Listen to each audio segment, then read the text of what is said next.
Hello everyone! So welcome back to my channel. So for today's video, tuturuan ko naman kayo kung paano mag-insert ng funny sounds sa mga videos nyo using KineMaster and screen recording. Okay, so importante dito na meron kang earphone or earphone na magagamit mo na merong mute button. Okay, so the first thing that you will do is go through YouTube. So, hahanap tayo ng isang video, isang funny sounds na gusto mo, and then use screen recording in recording that specific laugh para hindi ka na mag-edit or mag-cuts ng mga sounds. Okay. So, let's go to YouTube. Okay, so now we're here on YouTube. So, punta ka lang sa YouTube, guys. Hanap ka ng funny sounds na gusto mo. So, I'd like to use this one. So, there's a specific laugh na ginagamit ko dito. So, from 128, this one. So, 128 to 132.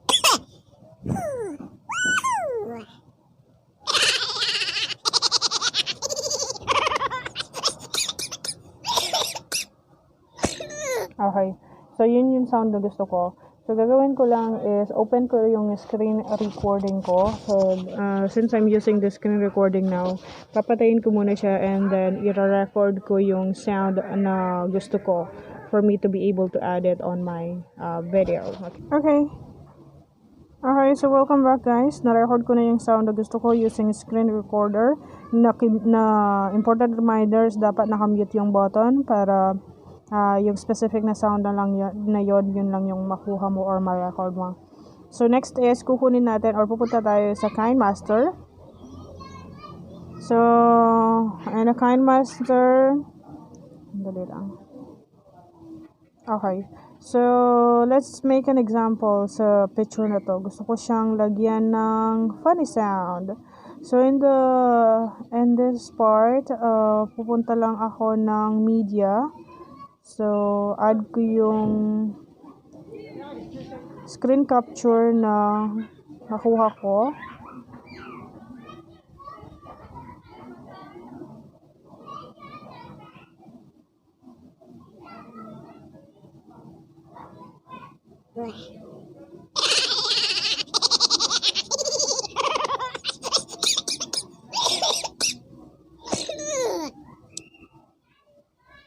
Okay. So, yun yung sound na gusto kong i-add dun sa video ko. So, i-click ko lang yung sound na yon. Tapos, kapag nag-yellow na yung gilid niya, scroll down ka. Punta ka dun sa mahiwagang gunting. So, there are options here na extract audio. Hanapin mo lang yung extract audio, which is this one. Tapos, i-extract mo yung sound niya. Tapos, balikan mo yon, i-click mo ulit, and then, delete mo yon using this one. Delete mo yung video na yon para matira lang yung sound. Okay? So, na-extract mo na siya. Okay, so let's play this one. Can